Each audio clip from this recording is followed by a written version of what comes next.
안녕하세요. 히스토리 북스토리 조통입니다. 오늘은 이순신을 찾아서 이순신 장군에 대해서 알아볼까 합니다. 단재와 구보의 글 속에서 이순신의 흔적을 찾아보는 책입니다. 이 책은 1부 이순신의 서사의 방향에서 해설을 하고 2부에서는 단재와 구보의 이순신 편은 자료편으로 구성이 되고 있습니다. 국문과 출신 저자는 대학에서 교수직을 맡다가 2015년에 정년퇴직을 했고 현재 인하대에서 명예교수로 재직 중입니다. 1972년 신춘문예 평론 부분에서 입상을 해가지고 창작과 비평에서 편집주관, 민족문화역사연구소의 공동대표 등을 역임한 경력이 있는 분입니다. 덕분에 이순신을 문학적으로 접근을 하고 사료를 통해서 이순신을 알아보는 것과는 약간 결이 다르긴 한데, 사료 속에 이순신이 어떻게 우리들에게 다가왔느냐, 사료 속에 이순신이 어떤 과정으로 해서 성화됐고 어느 시점에 역사 속에서 뛰어나와 가지고 우리 가까이 오게 됐는가를 알아보는 작가입니다. 이순신과 관련된 문학적 자료를 분석하고 글로 남기는 부분에서는 출판계에서는 최고의 전문가라고 불리고 있다고 합니다. 우리가 이순신 장군의 얘기를 하자고 하면 백의종군하는 장면과 신에게는 12척의 배가 아직 있습니다 라는 그런 내용이 아주 극적으로 다가오는데요. 거기다 마지막에 순국하는 장면까지 우리 마음을 후벼 파고 있죠. 하지만 우리는 이순신 장군이 어떻게 역사 속에 체록이 돼 있고 어떻게 역사 속에서 발전해왔고 어떤 역사적인 사건을 어떻게 추앙하고 숭모하게 됐는지에 대해서는 사실 좀 무관한 건 아닌가라는 안타까움이 있습니다. 거기다가 최근에는 소설, 드라마, 영화 등을 통해서 특정한 부분을 조금 부각시키고 역사적인 사실에 기반하죠. 나머지를 조금 픽션과 논픽션이 어우러지면서 좀 많이 비틀어가지고 극적으로 편집을 하다 보니까 이걸 바라보는 사람들, 시청자들은 역사적인 사실은 잊고 그냥 극적인 성웅 이순신만 기억하는 건 아닌가라는 아쉬움이 좀 있기는 합니다. 그래서 이 작가는 단재와 구보의 소설을 열어보면서 이순신 장군이 어떻게 역사 속에서 우리에게 걸어 나오셨는지 그 근원을 캡니다. 공전의 히트를 쳤던 명량과 비슷한 영화에서 자주 나오는 충무공 이순신의 말씀 중에는 신에게는 아직 12척의 배가 있사옵니다 라는 말은 명량해전을 앞두고 1597년 선조 30년에 이제 조정에 올린 장계에 그런 내용이 나옵니다. 비록 조선 수군은 초라하지만 이순신이 죽지 않고 막아낸다면은 왜군이 우리 조선을 함부로 넘보지 못할 것이라는 충정어린 표현이 담긴 거죠. 예나 지금이나 이 글만 보면 그 시절에 조선시대에도 많은 사람들이 감동받지 않았을까라는 생각을 해봅니다. 덕분에 지금까지 전해오고 있는 것이겠죠. 그 부분의 원주 작가는 구보 박태원의 이충곡 행론의 풀버전이 나오죠. 임진년으로부터 5, 6년 동안 왜적이 제 감히 양호를 찌르지 못하는 이유는 수군이 그 길을 막았기 때문이다. 지금도 신에게 아직 전선 12척이 있으니 죽을 힘을 내어 막아 싸운다면 오히려 할 도리가 있사오리다마는 이제 만약 수군을 전폐하여 버린 즉슨 이는 곧 왜적이 다행히 여기는 바로 우리가 호우로 하여 한수에 이를 것이다. 이는 신이 두려워하는 바로소이다. 전선이 비록 적사오나 신이 죽지 않사오면 왜적이 감히 우리를 얕보지 못하오리다 라고 구보 박태원은 역사에서 이순신 장군을 소설 속으로 끌어낸 작가입니다. 반면 구군이 다해가는 시점이면 1908년 단재 신채호 선생은 수군 제1위인 이순신을 세상으로 내보냅니다. 대한민국이 국망으로 이끄는 위급한 시기에 충무공을 20세기로 호출했던 겁니다. 단재는 임금보다는 인민에 충성하는 충무를 호출하여 근대적 영웅을 넘어서 이 소설을 읽는 독자들에게 국민 하나하나가 제2의 이순신이 되라는 것, 국민이 모두가 영웅이 되라는 것을 바랬는지도 모릅니다. 세계적으로 출렁거리는 정세와 지속적으로 이어지고 있는 불황, 그리고 정치적으로 격변기를 겪은 지금의 대한민국은 유례없이 어렵습니다. 이순신에 기댄 단재의 영혼을 지금 다시 불러와가지고 여러 국민들에게 다시 알려야 될 정도로 지금 전격적으로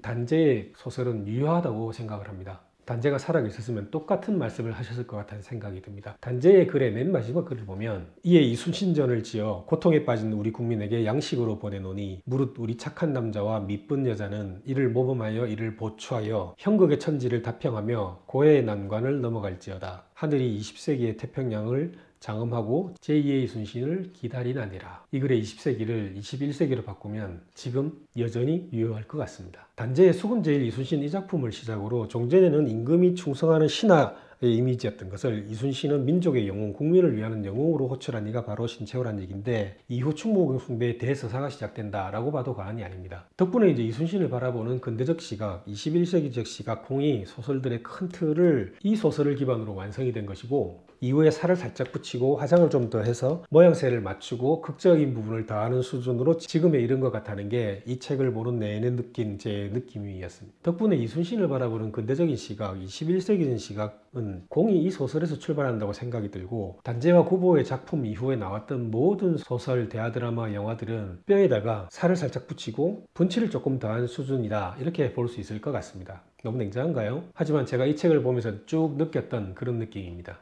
저자는 단재 신채호 선생 이후에 곧장 그 뒤를 잇는 이순신의 최고 전문가가 또 등장하는데, 그게 바로 구보 박태원 선생입니다. 해방 직후 여러 번 연재한 그는 이북에서 출발한 임진족국 전쟁이 그 종결판이라고 보는데, 이 소설보다 더 중요한 것은 이순신의 조카 이분이 지은 행록입니다. 모든 이순신전의 시초라고 할 수 있는데, 구보의 이 충무공 행록은 바로 이분의 행록을 번역하고 주석을 단 것입니다. 번역 문장과 주석이 아주 훌륭하다고 저자는 얘기하고 있습니다. 구보의 번역 이후로도 이분의 행록은 여러 번역본이 나왔지만 구보의 글을 넘는 본은 없다라고 저자는 보고 있습니다. 구보가 1948년 을류문화사에서 출판한 이충공 행록 또한 최원식 교수가 교주한 내용이 이 책의 2부에 실려 있습니다. 이 책은 각각의 책에서 이제 묘사된 이순신의 특징과 영웅으로서의 면모를 자세히 살피고, 단재 이순신과의 차이도 설명하고 있지만, 이순신을 바라보는 시각, 이순신을 해석하는 차이, 이순신을 이용하는 놈들도 나옵니다. 광화문 내글에 늘 서 계시는 충무공 이순신 장군은 우리가 과연 이순신 장군에서 얼마나 알고 있는 것인가, 그리고 이순신 장군의 작품을 가지고 그 글을 썼던 사람들은 어떤 사람들인가, 어떤 내용이 과오가 있고 어떤 내용은 역사에 근거를 하고 어떤 내용은 하자가 있는지, 어떤 글을 쓴 사람은 어떤 문제가 있는지를 같이 알아봅니다. 대부분의 독자들은 그 길이 멀고 힘들어서 다들 드라마나 영화에서만 만나보는 이순신 장군이 인문학적인 근원을 하나둘씩 찾아서 본격적으로 풀어헤쳐서 따져본다는 차원에서 이 책은 신선하고 색다르고 굉장한 시각을 가진 겁니다. 왜 이 책이 이제 나왔을까요? 저는 단재 신채호 선생과 구보 박태원 선생이 100여 년 전에 지금의 혼돈의 시대를 다시 역행하고 있는 지금, 주권자 하나하나가 모두가 이순신이 돼야 되고 이순신의 정신을 되새기라고 그때부터 웅변하고 있던 것을 우리는 지금까지 외면하고 있었는지는 모르겠습니다. 그때보다 지금이 나아진 게 뭐가 있으며, 이 시기에는 왜 단재 같은 사람이 안 나타나는 것이며, 이 시기에는 왜 구보가 우리 곁에 없는 겁니까? 아무튼 혼돈의 끝을 찍고 대한민국호는 새로운 방향으로 줄기차게 이제 나아가야 되는 시점, 출발점에 와 있습니다. 아무쪼록 대한민국이라고 하는 배의 선장은 단재의 글 속에 녹아 있는 임금에게 충성하는 부하가 아닌 국민과 인민을 위하는 공직자가 됐으면 하는 게 제 바람입니다. 그리고 아직도 자신의 안위와 권력의 영속만을 바라는 사람이 사실은 세상에 득실되지 않습니까? 그 세상을 빨리 걷어내고 좋은 세상을 만들려면 모든 사람이 성웅 이순신이 돼야 된다는 겁니다. 한두 명의 잘난 인물이 역사를 만들어가고 문화를 꽃피우는 건 아니거든요. 국민과 인민, 백성이 모두 다 제2의 충무가 돼야 된다 라고 웅변한 단재와 구보의 마음을 내 마음속에 담아둬야 될 것 같습니다. 여러분들도 이 책을 보고 담아두시죠. 참된 민주주의의 영속성은 많은 사람들이 깨어있고 참정권을 다양한 형태로 행사하는 게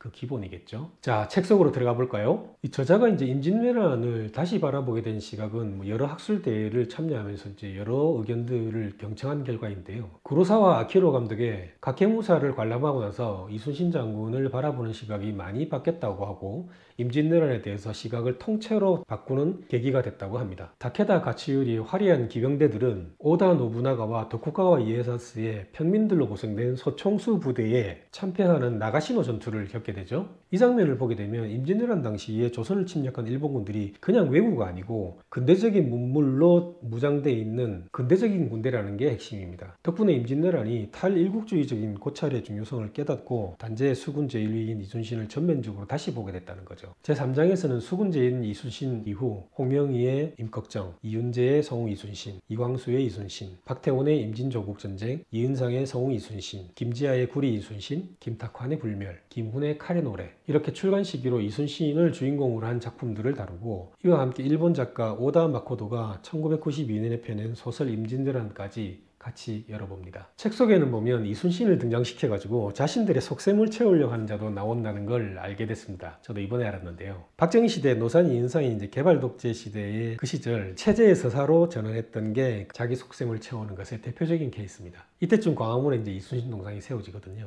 거기다 이순신을 팔아가지고 임시정부에서 이제 이탈한 자신의 변신 목적으로 활용한 이광수의 이순신을 기반으로 이광수는 변신을 시도하기도 하죠. 춘원에서 박정희의 뜻을 받던 노산의 이순신을 거쳐가지고 김운에까지 들이온 이 경향은 이순신을 소설의 작가인 동시에 이순신에 빙의해가지고 자기들을 피해자로 봐달라고 구걸하는 것 아닌지도 모르겠습니다. 저자는 일침을 가하고 있는데 그 부분엔 저도 격하게 동의합니다. 책 속에는 단재가 이승만을 강력하게 비난하는 내용을 조금 길게 깊이 있게 적어놨습니다. 이 비공식 토의에서 이제 정부를 조직하면 누구를 수반으로 할 거냐 뭐 이런저런 문제가 오가는 시점에 이승만이 적임자라는 날이 나오니까 신채호가 자리에서 벌떡 일어나서 천만부당한 소리다, 말도 안 되는 소리다고 외치면서 뭐라고 하는가 하면 이승만은 이완용보다 더 큰 역적이다. 이완용은 있는 나라를 팔아먹었지만 이승만 놈은 우리나라를 찾기도 전에 팔아먹은 놈이다 라고 분연히 발언하는 내용이 나옵니다. 그 이유는 바로 미국 위임 통치 청원 사건 때문인데 1차 대전이 끝나고 전후 처리를 하기 위해서 1919년 1월 파리에서 이제 27개국 대표가 참석한 강화회의가 열리죠. 이 시점 조선은 3.1운동이 이제 폭발적으로 일어나게 되는데 강화회의를 하는 이 시점에 조선의 독립을 홍보한다는 목표로 많은 독립운동가들이 움직였는데 근데 실제로 회의는 미국, 영국, 프랑스, 이탈리아, 일본 등 강대 5국이 주도를 했죠. 일본이 끼어있는 이 회의는 조선 독립이 쉽지 않을 거라는 것을 예고하고 있었고 현실적으로 그렇게 흘러갔죠. 이런 분위기를 눈치챈 이승만은 임정구미위원회의 이름으로 일본을 대신해서 미국이 조선을 위임 통치할 것을 미국 정부에 비밀리에 청원했다는 걸 알게 됩니다. 당연히 조선의 요구는 묵살이 됐죠. 단재 선생이 열받을 만도 하지 않습니까? 우드로 윌슨의 민족 자결주의가 이 헛구호라는 것을 폭로하게 된 이런 냉엄한 국제질서를 이제 지켜보던 단재는 모든 타협적 온건책과 결별하고 무정부주의로 급전환했습니다. 이로써 신채호는 이승만과 완전히 건널 수 없는 강을 건너게 됩니다. 그리고 이제 곧 발생한 6.25 전쟁이 끝나고 나서 더욱더 경진된 항공 친미 노선을 견제하는 이승만 정권 아래 침묵당한 단재는 갑자기 박정희 시대에 돌연 재조명되기 시작합니다. 뭐 그런저런 사연으로 이제 철저하게 외면받던 단재는 박정희가 1966년 아산 현충사를 성역화하는 작업을 거친 2년 뒤에 세종로 내거리에 이제 이순신 장군 동상을 세운 데서 드러나듯이 5.16 쿠데타 세력이 남북 체제 경쟁에서 승리하기 위해서 이제 4월 혁명 이후에 남한 민중 속에 고조된 민족주의적 동력을 일정하게 수용하려고 단재를 끌어옵니다. 복권을 시키죠. 신채호를 민족주의자로 고정을 시키면서 뭐 그의 다양한 사상적인 변화라든지 사적들이 세세하게 연구가 되지 못한 채 수군 제1 이순신도 제대로 연구가 되지 못한 상태에서 1962년 건국훈장 대통령장이 수여된 겁니다. 거기다가 1970년대에 전집이 울류문화사와 형설출판사에서 출판이 되죠. 평소에 단재는 그런 얘기를 많이 하고 다녔다고 합니다. 박정희 대통령이 물심양면에 걸친 배려와 이성근 방사 외 여러분들의 정성어린 노고 덕분에 이 책을 펴내고 내가 먹고 산다 이런 얘기를 자주 하셨다고 합니다. 만주 친일 인맥에 의해서 단재가 재갈이 풀려난 것은 시대적인 아이러니인 것 같습니다. 이순신 서사의 원점이 어딘가도 책은 찾아보고 있습니다. 단재의 이순신 이전에 과연 이순신은 어떤 위치에 어떤 위상으로 어떻게 있었는가를 알아보는데 가장 이른 기록이 선조실록이죠. 거기서 단적으로 보여주는데 충무공은 호성공신 아래 선무공신 1등에 권율, 원균과 같이 올랐습니다. 이 얘기는 국난을 극복한 많은 사람들 중에 많은 공신들 중에 하나일 뿐이었던 거죠. 한편 이순신을 발탁한 서해 유성룡의 징비록이 주목이 되죠. 임진왜란 7년 동안의 편년체 기록인 집합적임에도 이순신의 활동을 비교적 자세히 기록을 했기 때문에 일본에도 상당한 영향을 끼친 게 되게 흥미롭죠. 징비록을 통해서 이제 조선 측에도 전쟁 영웅들이 다수 존재했다는 사실을 일본 애들이 처음 알게 된 것이죠. 그때부터 이순신이 일본에서 임진왜란의 전쟁 영웅으로 인식되기 시작한 겁니다. 이처럼 이제 이순신을 나라 안팎에 알린 책으로 주목할 징비록은 인조 11년 아들 유진이 서해집을 발간할 때 부록으로 처음 간행을 했는데 이 조선조정은 징비록의 일부 수출을 엄격히 금했다고 하죠. 마찬가지로 국내 유통 또한 제한적이었기 때문에 지금 국보급으로 떠받들리고 있는 지금 시점과는 사뭇 다르게 받아들였던 것도 사실입니다. 많은 사람이 성우 이순신을 접할 수 없었다는 얘기가 되는 거죠. 1623년 인조 반정 이후에 이충무에 대한 평가가 서서히 변하면서 숙종 33년인 1707년에 충무공 사당의 중심이 되는 현충사가 세워집니다. 그리고 1795년 정조대왕 19년에 이 충무공 전설을 발간하게 됩니다. 이는 충무공 자신의 저술, 모든 문헌에 공에 대한 글이 있는 것을 수집해서 집대성한 아주 귀중한 서적이 나오게 되는 거죠. 난조일기를 비롯한 충무공의 저작들과 이분의 행록, 최유의 행장, 충무공에 대한 기록들이 총망라한 전서들의 출현은 굉장히 획기적인 사건이었죠. 덕분에 지금까지 이순신의 무공이 잘 남겨진지도 모릅니다. 단재 이전의 이 충무공은 일본의 침략군을 물리친 영웅은 제거된 채 왕과 왕조를 위해서 목숨을 던진 충성스러운 신하일 뿐이었거든요. 결론적으로 단재의 이순신은 집합적인 영웅군에서 뚜벅뚜벅 걸어 나와서 단독 영웅으로 부각시킨 이순신 서사의 근대적 기원이라는 겁니다. 단재는 이순신을 국민이라는 종교의 중심 상징으로 선택했다고 저자는 표현하고 있습니다. 책 속에 백운 심대윤의 이 충무정은 좀 예외적인 내용이 나옵니다. 특히 적진에 뛰어들어 스스로 죽어서 자신의 이름을 온전히 보존했다고 충무공의 자살설을 암시하는 점이 이채로운데, 이 자살설은 진위 여부를 떠나가지고 왕과 조정의 무능과 타락을 죽음으로 저항하는 이순신의 비극적인 면모를 암시했기 때문에 충신 이순신의 그 틀을 깨버린 이 충무전이야말로 단재 이순신의 징조일 수도 있습니다.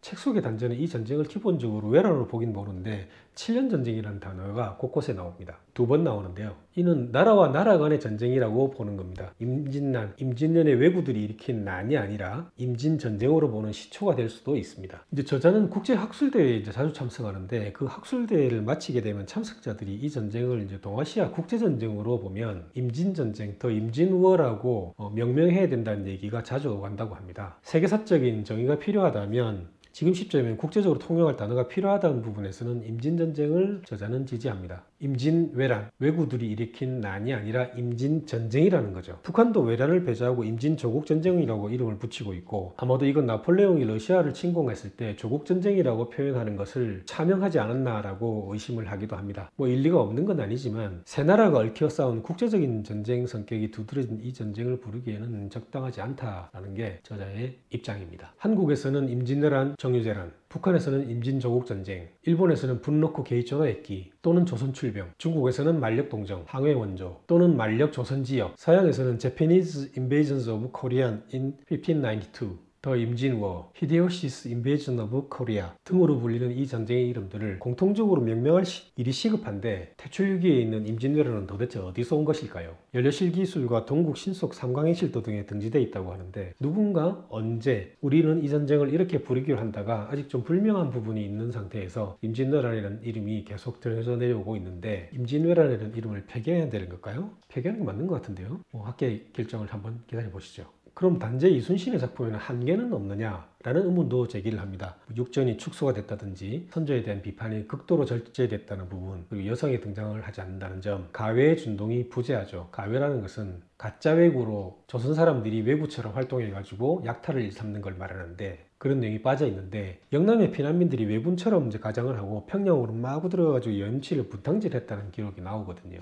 거기다가 조선인 부역자의 부재, 이순신 이 작품의 가장 취약한 연결고리는 반전에 대한 얘기가 전혀 없다는 겁니다. 위대한 전쟁 문학은 반전에서 출발하는 거거든요. 이순신이라는 이 작품에는 반전이 좀 취약한 게 아쉽기는 합니다. 하지만 염전에 대한 희미한 흔적은 남아 있습니다. 이순신의 애민정신은 남달랐거든요. 앞서 말씀드린 것처럼 일본군의 조총과 이제 명군의 불랑기포 두 개의 전쟁이라고 봐도 되는데, 물론 조선에도 조총은 보급이 되어 있었지만 적극적으로 보급이 안 돼 있다는 약점이 있었죠. 좌우단간에 이 두 가지 다 포르투갈인들이 전수한 거고, 고니시 퀴나카가 대표적인 천주교 영지였다는 걸 감안하면 임진왜란은 단지 한중일의 세 나라 전쟁이 아니라는 겁니다. 이미 동남아시아에 도착해가지고 동북아시아로 쭉 진출하려는 서양이 일본을 빌려가지고 조선과 중국을 치려고 대륙을 밀고 들어오려고 했던 의도가 포함되어 있는 전쟁이라고 해도 과언이 아닙니다. 이건 조숙한 근대 세계 전쟁이 될 수 있는 전쟁이었습니다. 단재 신채호 선생이 그의 3부작 동국 삼걸전 중에 하나인 수군 제1위인 이순신을 세상에 내놓은 때는 1908년이죠. 일본의 조선 침탈이 노골적으로 자행되고 대한민국은 망국으로 가던 절체절명의 시기였다는 것은 이미 말씀드렸습니다. 단재가 이 시기에 수군 제1위인 이순신을 지피한 이유는 책 마지막 장에 나오는데, 그 부분을 한 번 더 읽어보겠습니다. 이에 이순신전을 지어 고통에 빠진 우리 국민에게 양식으로 보내노니 무릇 우리 착한 남자와 미쁜 여자는 이를 모범하며 이를 보초하여 형극의 천지를 다평하며 고해의 난관을 넘어갈지어다. 하늘이 20세기의 태평양을 장엄하고 제2의 이순신을 기다리니라. 단재가 이 전을 지은 뜻은 단지 이순신을 불세출의 영웅으로 기르는 데만 있는 게 아니라 이순신을 따라서 국민 하나하나가 제2의 이순신이 되는 걸 말했습니다. 곧 국민 영웅을 바란 거죠. 이순신에 기댄 단재의 염원은 아직도 늘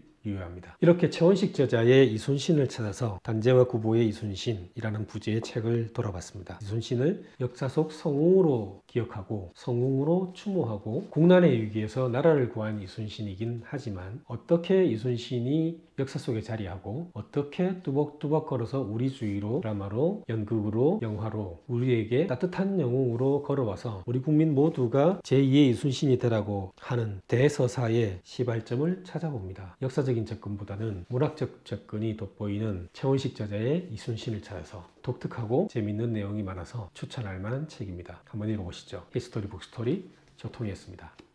감사합니다.